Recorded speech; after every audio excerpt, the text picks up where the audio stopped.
Xiaomi's Redmi Note 11 Pro Plus 5G has a 108 megapixel main camera, but so does the Samsung S22 Ultra. The question is, can the camera in this $300 phone beat a $1,200 phone? There are three options we should test to beat the S22 Ultra: using a Gcam port, 108 megapixel mode from the stock camera app, and shooting raw photos also from the stock app. For this playground shot, I think the stock Redmi camera app performs well, but I like the lifted shadows that we get from Gcam. By the way, this Gcam port is from developer Tiger, and I've linked to it in the description below. I will say that compared to the stock cam, the 108 megapixel mode does include some added detail on the grass and this red plastic, but without pixel binning, this sensor's shots are a bit too dark in the shadows. Besides that, the photos look very similar. I think the raw photo looks the best here, as if this mode bypasses the additional sharpening and color adjustments from the stock mode. Actually, that's exactly what it does. Of course, you do have to color grade a raw image, so here's a quickly edited version. It just feels so much more natural to me. Now with the S22 Ultra's stock camera app, we get something much more contrasty and saturated, but honestly, it looks surprisingly similar to Xiaomi's stock picture. The Gcam version looks much more natural compared to the S22. And I'd say the 108 shot actually looks more detailed than the S22 Ultra's stock shot. The edited raw image holds up decently well, and of course you could push the grading further to get closer to that Samsung punchy look. Onto the trespassing sign, which I initially read as trespassers will be executed. I might be watching too many horror movies. And I prefer the stock Xiaomi cam this time. Gcam is just too dark and the color's too flat.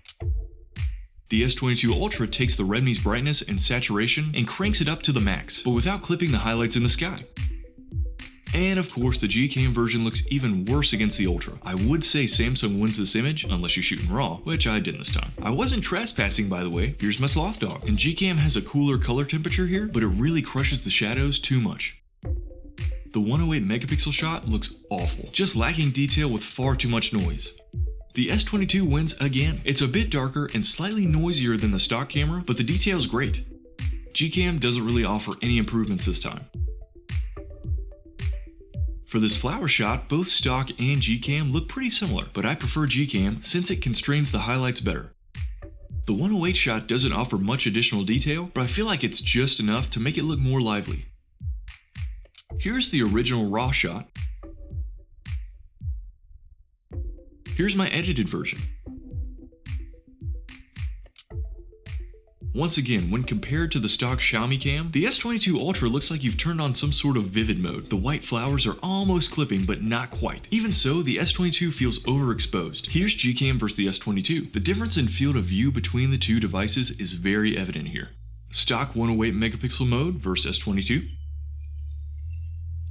The edited raw photo versus the S22 Ultra. Basically, if you're wanting to get this super punchy and saturated look, Samsung can deliver that for you easily. But I did try to get closer with my grading this time from the Redmi. This poisonous plant and sponge shot is difficult since I like the brighter Gcam version, but the stock camera is a bit more detailed.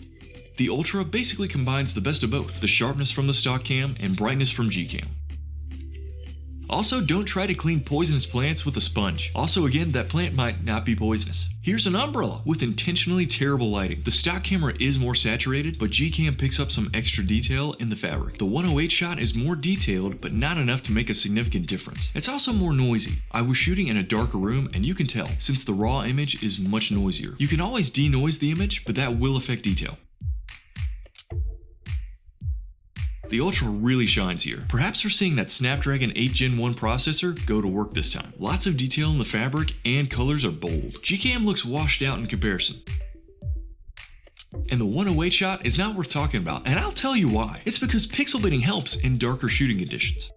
The raw image could probably get close to the S22 in terms of color, but not detail. Before we get into the selfies, night mode shots, and video, if you're finding this comparison helpful, please give it a like. I would genuinely appreciate it. Here's my face from the main rear cam, and Gcam is sharper, but darker, so I prefer the stock camera this time. Besides making my lips a bit too red, the S22 Ultra does a very good job, especially with retaining detail in my skin. Gcam is pretty comparable to the S22 in my opinion, just a little too contrasty. Portrait mode from the rear camera, similar results, but I would say that Gcam looks better, even though it has this halo around my entire body. The S22 Ultra is struggling to cut me out of the background for portrait mode. What is this? And this! Plus, the bokeh effect is adjustable, but this is the default, and it's simply too heavy. Like I'm standing in front of some terrible backdrop for school pictures. No moms are buying these! Gcam wins this round! Onto the actual selfie cam, and quickly we see that this is not the 108 megapixel primary sensor. Neither shot is particularly flattering, but I don't care at all for the image from the stock camera, so Gcam it is.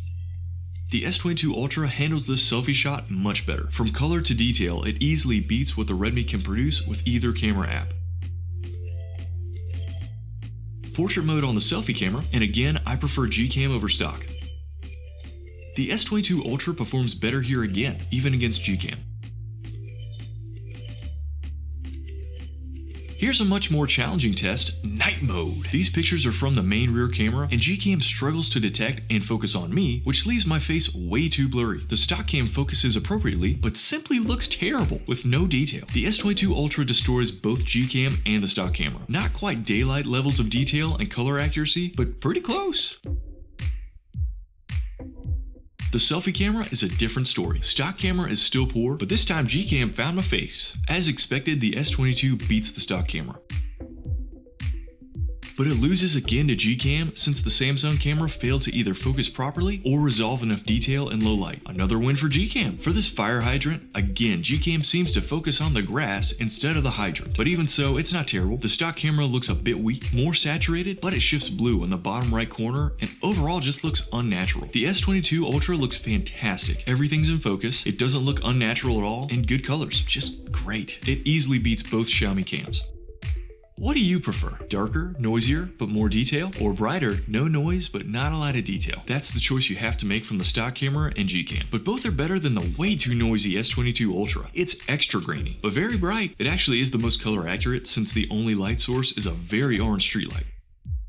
I was surprised how well the flowers turned out. The stock camera easily beats Gcam, but I think that's only because Gcam again didn't focus on the flowers. It did get the garage door nice and sharp though. The S22 Ultra looks again very similar to the stock camera, but with more detail, especially here in the concrete and the flower pot. For this last night shot, I tried a few without night mode. These were taken with night mode on for the stock camera and Gcam, and no surprise, Gcam missed focus. Night mode on the stock camera, no night mode for the 108 megapixel version since you can't shoot with both modes activated. I gave shooting raw a try as well, not expecting much. And yeah, there was just not enough information since the shot was too underexposed. The S22 Ultra does very well here, managing to stay sharp and detailed, but without becoming very noisy. Here's a 4K video sample from the Note 11 Pro Plus 5G's stock camera, Gcam, and Filmic Pro. The S22 Ultra is in the middle now. It does a better job than the Note 11, but not a much better job. It improves at controlling the highlights in the sky, and it's more stable. For the selfie camera, once again Filmic Pro and Gcam look similar, and the stock camera looks brighter. Here's the Note 11 Pro Plus 5G with Filmic with the selfie camera. The S22 Ultra's microphones sound noticeably better here using the selfie camera, but the image is comparable to Filmic Pro on the Note 11. Here's the Note 11 Pro Plus. Alright, here's the S22 Ultra stock cam. Here's Filmic with the selfie camera.